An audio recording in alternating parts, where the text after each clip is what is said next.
marka koobaad waxaan tacsiyad tiiraanyele u diraynaa dadkii ku geeriyooday geesiyaashii Allah ha u naxariisto waa geesinimay ku dhinteen wixii dhaawacana Allah caafiyo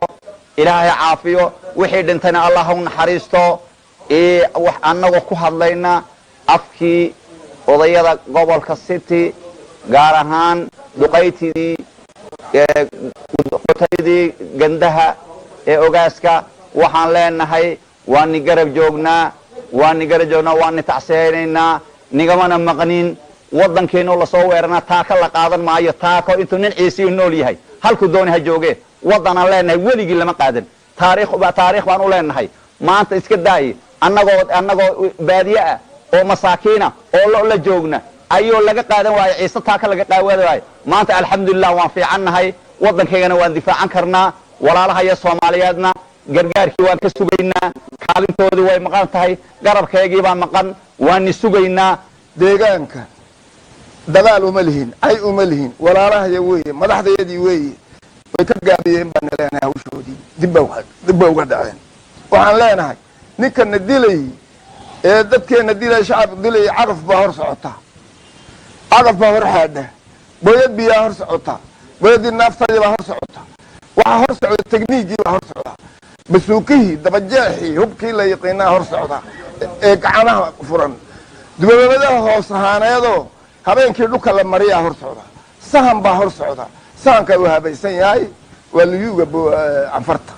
annaga luyuuga iyagii carruurteeni weeyahe dhaliil u yeeli mayne maamulkii maamulaye iyaa dib u haya oo inuu amr kari waayey waa la amray way tagay dhulkii goobihii waa laga soo ceshay tii caqaftii baa la amray dhulkii jeexlaydi waa laga soo ceshay maxaa dhacay beesha beena ma wax lagu dagaalamayaa beena ma ciisaa been sheegaya ma dadka dhimanayaad u lahayn waxaan la hadlay waa deegaanka kilalka waxaan la hadlay caqaftii la diray waa la soo ceshay luyugii la diray waa la soo ceshay ma dadiga awood weyn baa soo rogay ubadka waa ubadka la diri buu leeyahay ragga dhiman buu leeyahay dirayska ayaa u sitaan luyuyada xuduudaha inay xukumaan oo xuduudaha ka dagaalamaan buu luyuyada loo samaysta kale wadankooda la soo galo ma wadanka haddana yaan ku daraayo ma ciisa laadna leedihiin nimooda lihiin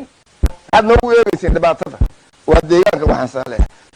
go-aan baad hoo gaadhay kaabineedku gaadhay oo ahaa dhulkaa inuu si sharci darro ah ku wareegay markii hore maxaa kii ka dambeeyey war waxaan indhitusiyada aragteeda dib aad ugu gabateen qoortaad u celisay si diinkii waa maxay wixii hore aad u go'aamiseen ninka hilaac waa kii biyihiisa caddaystee xukuumaddee wixii hore aad u gaadhay inaad fuliso baan kaa codsanaynaa adigana taas baan kaa codsanaynaa dawladda etoobiyana waxaan leehay waa dawladihii hore ee dib u socodka ahaa hadhaagii ka hadhay ee dawladda maanta maxay ahayd etoobiya ee ra-iisul wasaare abiy axmed uu hormoodka ka yahay wax qaladaynayo oo soo taagayo oo shacabkii iyada isku dayaya baa jira oo hadhaa ah inaad aragtaan baa loo baahay waa jabhaddii calimarix waa tii gugubihii waa furuudkii waa eletriyaan waar waxaas oo dhan oo beel ku jahaysanoo ku jeeda dee waxaa la ninkii naagtaada doonayo haddaad aad tiraahdo war naagtayda tan 9 carruur way dhasho oo dee iska yarsoonaystay gabadhayda qaado iska daa haddaad tiraa lama kala leega waxa u muuqato islaamka dawladda etoobiya waxaa soo socdo inaad aragtid ood ka hortagtid baan adigana kaa codsanaynaa haddii aanu nahay maanta duqaydii beesha Soomaaliyeed gaar ahaan ciise fii sabiilullaahi war annagu sanadkaa iska dhan nabadgelyaan ka shaqaynaynay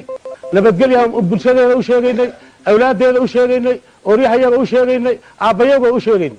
laakiin maanta annagayna radda kolka annagaa dhimanayna nimankan canfareed ee annagu aan walaalaha aan u sheegayno ma haysan walaal maanta meeshii uu joogsadaba wasiirkooga maaliyadda yimaado guri ka taago jinkada iyo baxarsaafkeeda